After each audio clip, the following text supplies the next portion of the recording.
الحمد لله وكفى وسلام على عباده الذين اصطفى أما بعد فقد قال الله تبارك وتعالى أعوذ بالله من الشيطان الرجيم بسم الله الرحمن الرحيم ألم يأن للذين آمنوا أن تخشع قلوبهم لذكر الله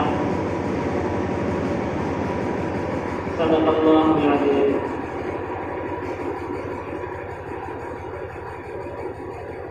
محترم حضرات، میرے دینی بھائیوں اور عزیز بچوں،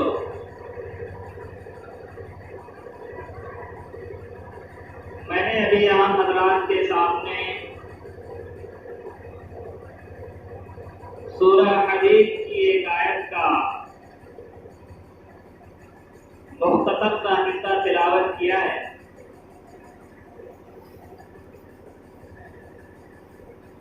انشاءاللہ تعالی اسی کی روشنی میں کچھ باتیں آپ حضرات کے سامنے عرض کرنی ہیں۔ اللہ تعالیٰ ارشاد فرماتے ہیں أَلَمْ يَأْنِ لِلَّذِينَ آمَنُوا، کیا ابھی وقت نہیں آیا مسلمانوں کے لیے أَن تَخْشَعَ قُلُوبُهُمْ لِذِكْرِ اللَّهِ، کہ ان کے دل جھک جائیں اللہ تعالیٰ کے ذکر اور اللہ کی نصیحت کے سامنے۔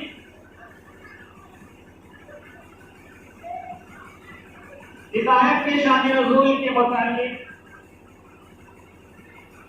حضرات مفسرین لکھتے ہیں کہ جب صحابہ کے اندر کچھ عمل کے اعتبار سے سستی آئی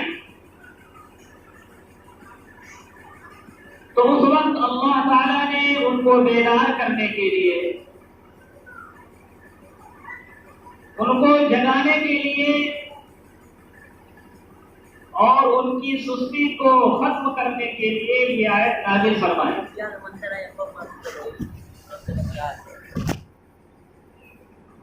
کہ اے مسلمانوں،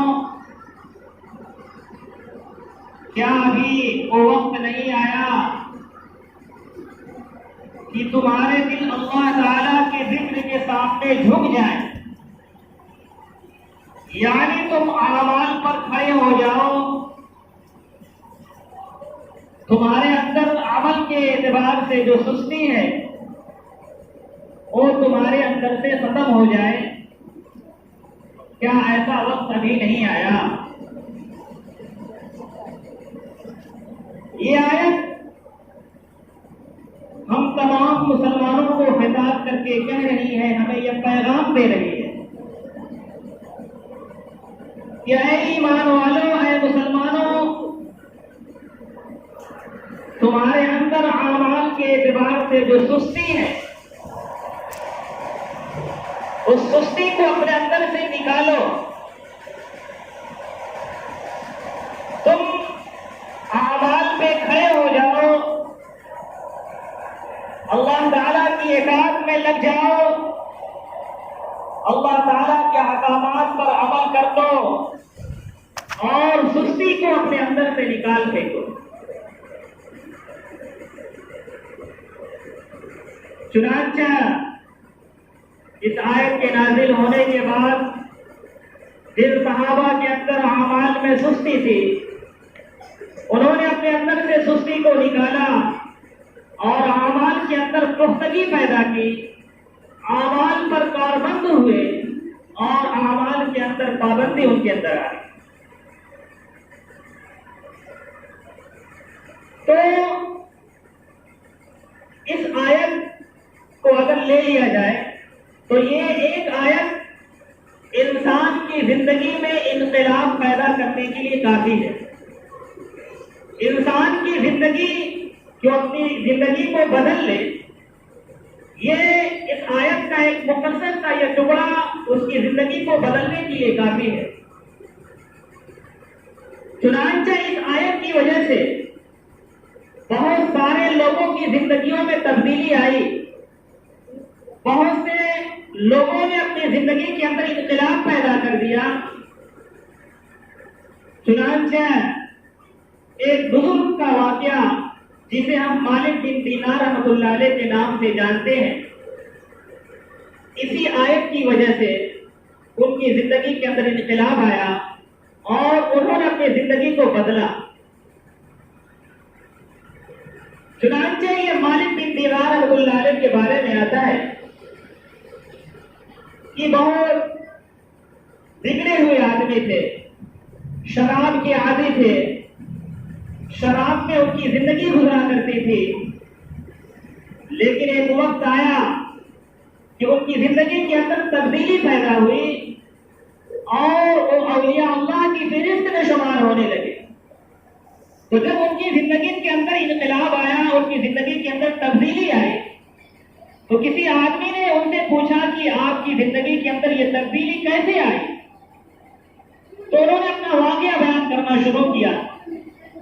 کہ دیکھو، میری ایک چھوٹی سی بچی تھی، میں اس بچی سے بہت محبت کیا کرتا تھا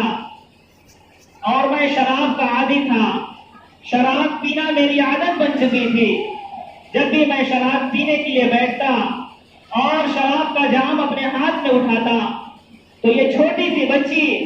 ہاتھ سے مار کر کے میرے شراب کو گرا دیا کرتی تھی، لیکن چونکہ اس بچی کی محبت میرے دل کے اندر تھی، میں بچی کو کچھ کرتا نہیں تھا، چھوڑ دیا کرتا تھا۔ لیکن اللہ تعالیٰ کا کرنا ایسا ہوا کہ جب میری بچی کی عمر 2 سال پہنچی تو اس 2 سال کی عمر میں میری بچی کا انتقال ہو گیا۔ میرے بچی کے انتقال پر مجھے بہت رنج صدمہ ہوا، چونکہ اس سے مجھے بہت محبت تھی۔ بہرحال واقعہ بیان کرتے ہیں کہ میں ایک رات سویا ہوا تھا، میں نے خواب دیکھا کہ قیامت قائم ہے، لوگ اپنی قبروں سے اٹھ اٹھ کر میدان محشر میں اکٹھا ہونے کے لیے چل رہے ہیں۔ میں بھی اپنی قبر سے اٹھا تو دیکھا اچانک ایک بہت بڑا خطرناک اژدہا منہ کھولے ہوئے میری طرف دوڑ رہا ہے۔ لہذا اس اژدہے سے بچنے کے لیے میں آگے بھاگا۔ میں جب آگے بھاگا تو راستے میں ایک بزرگ آدمی سے ملاقات ہوئی جو بہت کمزور تھے، لیکن شکل و صورت کے اعتبار سے بہت نیک معلوم ہوتے تھے۔ میں نے اس بزرگ سے کہا کہ حضرت مجھے اس سانپ سے بچائیے، میری اس سے حفاظت کیجیے ورنہ یہ اژدہا مجھے کھا جائے گا۔ تو اس بزرگ نے کہا کہ دیکھو میرے اندر اتنی طاقت نہیں ہے، بلکہ وہ رونے لگے کہ میرے اندر اتنی طاقت نہیں ہے، میں تم کو اس اژدہے سے نہیں بچا سکتا، تم آگے بھاگو، ہو سکتا ہے کہ تمہیں کوئی بچانے والا مل جائے۔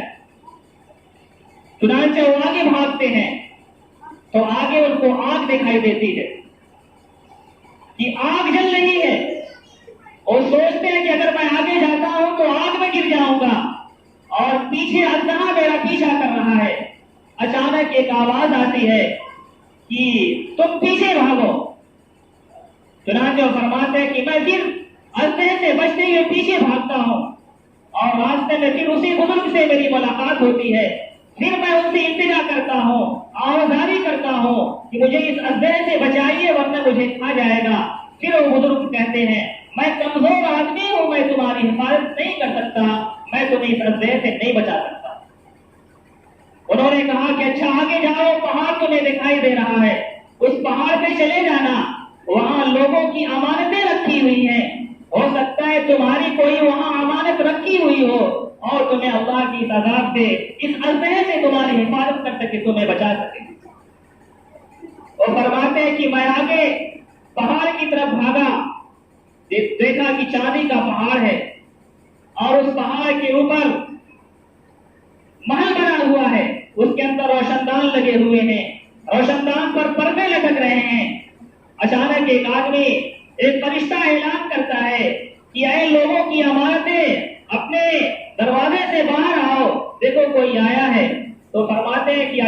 نے دیکھا کہ بہت سارے بچے اور بچیاں اس محل سے باہر آئے،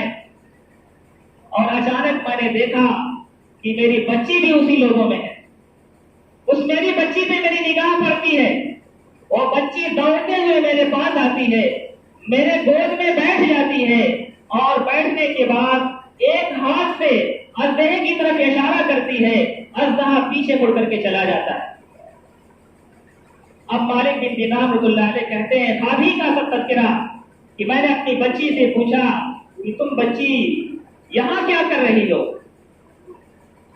تو اس بچی نے کہا کہ ہم تمام بچے اور بچیاں ان مسلمانوں کی امانت ہیں جو چھوٹے ہونے کی حالت میں انتقال کر گئے تھے، ہمیں اللہ تعالیٰ نے یہی رکھا ہے، ہم قیامت تک یہی رہیں گے اور اپنے والدین کے سفارش کا یا انتظار کرتے رہیں گے، اس وجہ سے ہم یہاں موجود ہیں۔ اور اس بچی نے قرآن کی یہی آیت پڑھی، أَلَمْ يَعْنِ لِلَّذِينَ آمَنُوا أَن تَخْشَعَ قُلُوبُهُمْ لِذِكْرِ اللَّهِ کہ کیا ایمان والوں کے لیے، مسلمانوں کے لیے ابھی یہ وقت نہیں آیا کہ ان کا ذکر اللہ تعالیٰ کے ذکر اور نصیحت کے سامنے جھک جائے، ان کا دل اللہ تعالیٰ کے ذکر سے ڈر جائے؟ اس بچی نے یہی قرآن کی آیت پڑھی تو مالک بن دینار رحمۃ اللہ علیہ کہتے ہیں کہ میں نے بچی سے پوچھا کہ تمہیں قرآن کیسے آ گیا، تم تو چھوٹی بچی ہو؟ تو انہوں نے کہا کہ مجھے آپ سے زیادہ آتا ہے، اب قرآن پڑھتے ہیں۔ بہرحال انہوں نے پورا خواب پوچھا کہ یہ سب خواب میں کیا تھا، یہ سب کیا تھا کہ سانپ میرا پیچھا کر رہا ہے اور ایک بوڑھا آدمی مجھے ملتا ہے، یہ سب حقیقت کیا ہے؟ تو اس بچی نے کہا کہ وہ اژدہا جو تھا وہ آپ کا برا عمل تھا، وہ اژدہا جو آپ کا برا عمل تھا، آپ نے چونکہ دنیا کے اندر برا عمل زیادہ کیا، اس وجہ سے وہ اژدہا مضبوط شکل میں تھا، اور یہ بوڑھے شخص جو تھے وہ آپ کا نیک عمل تھا، نیک عمل چونکہ آپ نے دنیا کے اندر کم کیا ہے، اس وجہ سے وہ بوڑھے کی شکل میں اور کمزور آدمی کی شکل میں تھا، جو اس اژدہے سے آپ کو بچانے کی طاقت اور قدرت نہیں رکھتا تھا، کہ وہ اژدہا آپ کو جہنم کی طرف لے کر کے جا رہا تھا، اور یہ بزرگ شخص اس کے اندر اتنی طاقت نہیں تھی، یعنی آپ کے نیک اعمال کے اندر اتنی پاور اور طاقت نہیں تھی کہ اس اژدہے کے جو جہنم کی طرف آپ کو لے کے جانا چاہتا تھا بچا سکے۔ یہ آپ کا نیک عمل تھا اور وہ اژدہا آپ کا برا عمل تھا۔ وہ فرماتے ہیں اسی دوران میری آنکھ کھل جاتی ہے، میرے اوپر کب تک تاری ہو جاتی ہے، دہشت تاری ہو جاتی ہے، اور یہی خواب اور میری بچی کی زبان سے نکلنے والی قرآن کی آیت میری زندگی کے اندر انقلاب لانے کا ذریعہ بنتی ہے۔ میں وہیں سے اللہ تعالیٰ سے گناہوں کی توبہ کرتا ہوں، اپنے گناہوں سے اللہ کی معافی مانگتا ہوں، شراب کو چھوڑ دیتا ہوں، جام کو توڑ دیتا ہوں، اور اللہ تعالیٰ کی عشق و محبت کے اندر، اللہ تعالیٰ کی عبادت کے اندر لگ جاتا ہوں۔ تو کہنے کا مطلب یہ ہے کہ اللہ تعالیٰ انسان کی زندگی کو بدلنے کے لیے دنیا کے اندر کچھ ایسے حالات دیتے ہیں کہ میرا بندہ جو ابھی سویا ہوا ہے اور اعمال کے اندر اس کے اندر سستی پیدا ہے، وہ میرا بندہ جاگ جائے، بیدار ہو جائے، اعمال میں کھڑا ہو جائے۔ وہ میرا بندہ جو اللہ سے اپنے تعلق کو جو توڑے ہوئے ہیں، اللہ تعالیٰ سے اپنے تعلق کو مضبوط کرے۔ تو اللہ تعالیٰ انسان کی زندگی کے اندر تبدیلی لانے کے لیے حالات دنیا کے اندر دیتے ہیں۔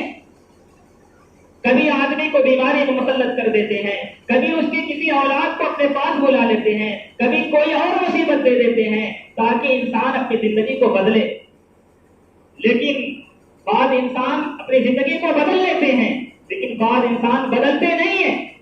وہ اپنے پرانی دھن پر اور پرانے اپنے اعمال پہ جمے رہتے ہیں، اپنے آپ کو بدلنے کی کوشش نہیں کرتے۔ اس لیے انسانوں کے اوپر مصیبت آتی ہے، بعض مرتبہ وہ مصیبت اللہ تعالیٰ کی طرف سے ایک نعمت ہوتی ہے، اور بعض مرتبہ وہ مصیبت اللہ تعالیٰ کی طرف سے وہ عذاب ہوا کرتا ہے۔ لیکن کون سی مصیبت ہمارے لیے نعمت کا ذریعہ ہے اور کون سی مصیبت وہ اللہ تعالیٰ کی طرف سے عذاب ہے؟ حضرات علماء کرام فرماتے ہیں کہ جس مصیبت کے آنے کے بعد انسان کی زندگی کے اندر تبدیلی آ جائے، اللہ تعالیٰ سے اس کا تعلق مضبوط ہو جائے، تو سمجھو کہ یہ مصیبت اللہ تعالیٰ کی طرف سے نعمت ہے، اس کے درجے کو بلندی کا ذریعہ بنائے گا۔ اور جس مصیبت کے آنے کے بعد انسان کا اللہ سے تعلق اور کمزور ہو جائے، نماز پڑھتا تھا چھوڑ دیا، یا جتنی پابندی سے پڑھتا تھا اور کمزوری آ گئی اس مصیبت کے بعد، اور گا تو سمجھو کہ ایسی مصیبت اللہ تعالیٰ کی طرف سے عذاب ہے۔ تو مصیبت نعمت کا ذریعہ بھی ہوا کرتی ہے، ترقی درجات کا سبب ہوا کرتا ہے، اور بعض مصیبتیں اللہ تعالیٰ کی طرف سے عذاب بھی ہوا کرتی ہیں۔ تو بہرحال یہ دنیا ہے، دنیا کے اندر اللہ تعالیٰ انسان کی زندگی کو بدلنے کے لیے، اس کی زندگی کے اندر تبدیلی لانے کے لیے اور اس کو اعمال پہ کھڑا کرنے کے لیے مصیبتیں دیتے ہیں، مصیبتیں ڈالتے ہیں۔